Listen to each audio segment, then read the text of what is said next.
Perhaps one of the most intriguing regions of the world to Americans and much of the global population is the Middle East and North Africa, an area that has long been tied with that of Europe, either in conflict or cooperation, and even in the distant past it was recognized that the bulk of groups inhabiting what was referred to as Africa, Near East, and Middle East had a common linguistic and ethnic origin and was eventually dubbed the Afro-Asian or Afro-Asiatic family, seeing how it spanned the two continents of Africa and Asia. Historically, this was divided between two ethno-linguistic divisions, those believed to be descended from the biblical figures of Ham, who were dubbed the Hamites, and Shem, who were dubbed the Semites, although we now know it's a bit more complicated than this. So in historical anthropology, the Ethiopians, Somalis, Egyptians, and Amazigh, or Berbers, were considered to be of the Hamitic race, a combination of African and Caucasian genes, while the Arabs, Phoenicians, Arameans, Assyrians, and of course the Israelites, or Jews, were considered to belong to the Semitic race, the southern branch of Caucasian. The Afro-Asiatic homeland is generally thought to be located somewhere around the Horn of Africa or North Africa, most likely in modern-day Ethiopia, although some linguists have even proposed a Levantine origin, and these peoples gradually migrated north, splitting west to the Maghreb, or modern Morocco, Algeria, and Tunisia, and east to the Levant and Arabia. Even before the spread of the Afro-Asiatic family some 10 to 20,000 years ago, the Horn of Africa, including Ethiopia, Eritrea, and Somalia, was already quite genetically distinct from other African populations due to its unique gene pool that is a fusion of African and Eurasian DNA, with the African component being most similar to that in the neighboring Nilo-Saharan populations, and the Western Eurasian component, dubbed the Ethio-Somali component by some, likely arriving in a backwards migration from North Africa or the Middle East. Over the thousands of years, this has ensured that nearly all ethnic groups in the Horn today are a complex hybrid population with a distinct appearance. Now, it may appear that other Afro-Asiatic groups may have nothing to do with each other from a genetic point of view, and there are certainly large differences in genetics, culture, and physiology among these groups, not to mention in the past 2,000 years mass migration and assimilation has complicated this considerably. But there are certain affinities shared between these groups, mostly the presence of haplogroup E3b, dominant throughout the Horn and North Africa, and haplogroup J, mostly in Arabia and the Levant.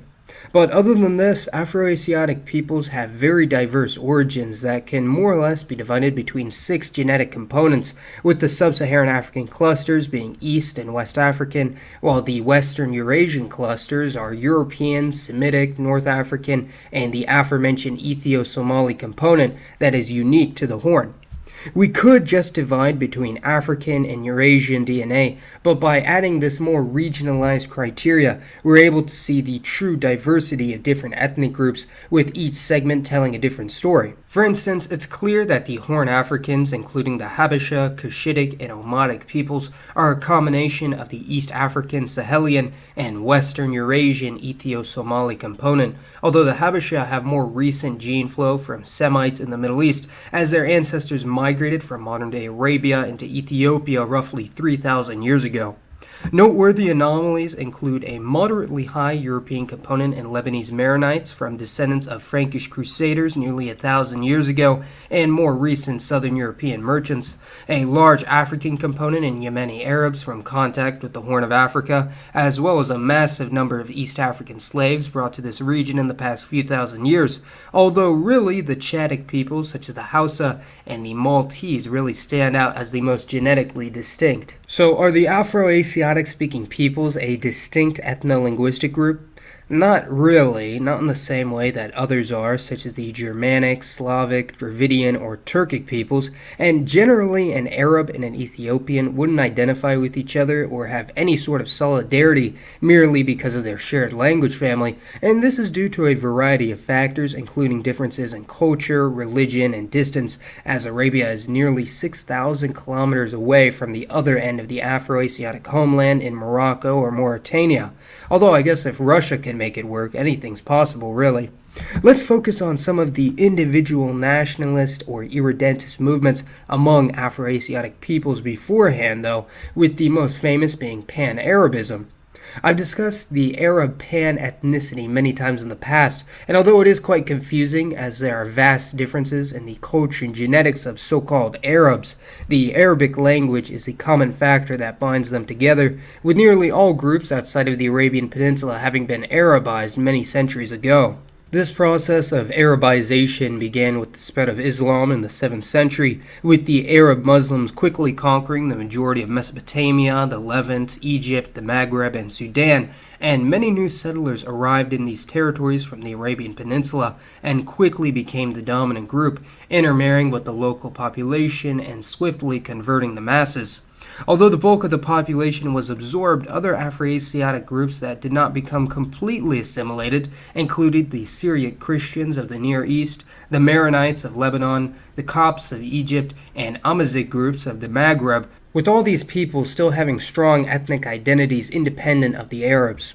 However, Pan-Arabism was still a strong driving force in the politics of these countries in the 20th century, and many attempts were made to create a Pan-Arab state, with Egypt as a focal leader, despite not really considering themselves Arab until quite recently. Arabs and Berber groups such as the Tuaregs have also attempted secessionist movements in the West African countries of Mali and Niger, such as the short-lived state of Azawad declared in 2012, although the dominant group in Niger and northern Nigeria, the Hausa, are of the Chadic branch of the Afroasiatic family as well. Perhaps the most fervent push for nationalism and irredentism among Afro-Asiatic peoples would be the Somalis, who attempted to annex the ethnic Somali-inhabited Ogaden region of Ethiopia, which they nearly succeeded in before the USSR switched their support to Ethiopia. And although never officially claimed by the government, there are also large numbers of Somalis in neighboring northeast Kenya, leading to many clashes with the local Christian Bantu population.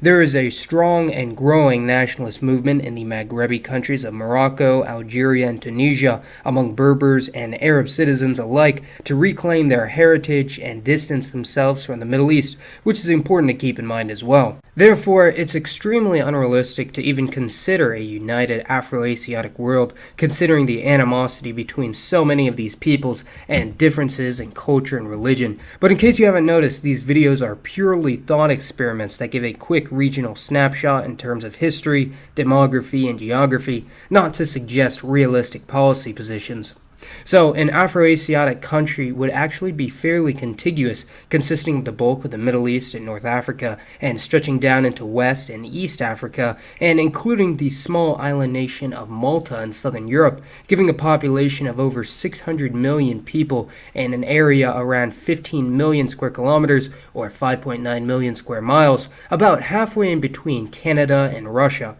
The GDP would be quite massive as well, sitting at 9.6 trillion US dollars, about 16,000 per capita, which is about dead even with the world average or a country like Brazil. But keep in mind there would be extreme disparities between regions, with the Gulf Arab countries and Israel being incredibly wealthy, while Yemen, Sudan, and the Horn are still lagging behind, although growing quickly with modernization. Essentially, the main divisions among the Afro-Asiatic peoples from a cultural, linguistic, and religious perspective would be the Arabs of the Levant, Iraq, and the Arabian Peninsula, who would be the largest Afro-Asiatic group, Arab Egyptians, who are a combination of Arab and pre-Arab Egyptian culture and genetics, Arab Berbers, who are much of the same, although some individuals identify more strongly with the native Amazigh than Arabs, despite being in Arabic-speaking families for generations, and lastly for the Arabs are Afro-Arabs, descendants of Arab conquerors to various parts of Africa, particularly Mauritania, Sudan, Chad,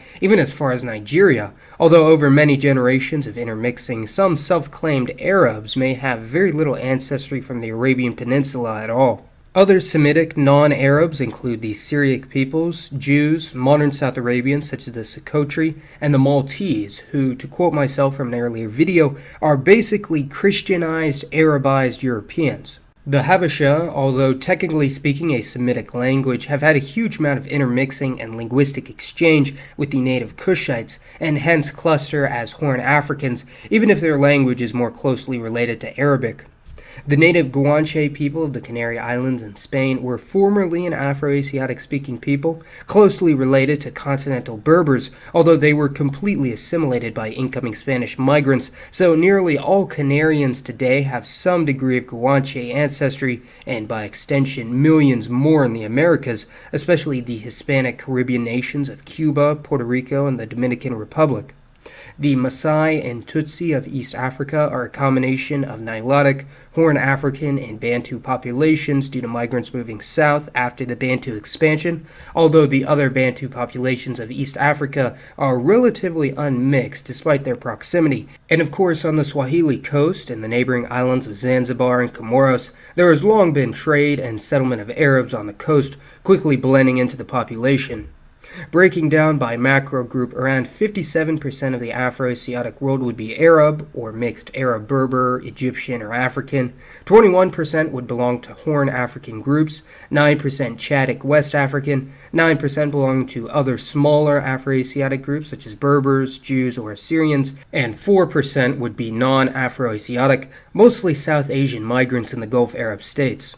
The largest language spoken would clearly be Arabic at over 60% of this gargantuan country, with the next largest being Hausa, Oromo, Amharic, and Somali. And keep in mind, Berber is not actually a single language, but a grouping with some being mutually intelligible. Nearly 80% of the Afro-Asiatic world would practice some form of Islam, mostly Sunni, with 17% practicing Christianity, making up a majority in the Horn, with large minorities in Egypt, the Levant, the Gulf, and West Africa, and the remainder, around 5%, would practice Judaism, Hinduism, other religions, or irreligious. All of this paints a picture of an extremely diverse region that, despite having common origins with the original Afro-Asiatic tribe and language, has now spread out to become some of the most recognizable and distinct groups out there. Please let me know your thoughts on the Afro-Asiatic people and world, and what it would look like if this region were to unite, or whether the various component groups were to unite, such as Arabs, Horn Africans, or others. And for today's poll, let me know which Afro-Asiatic group you'd like to know more about. And as always, this has been Mason. Thanks for watching, everyone. I'll see you next time.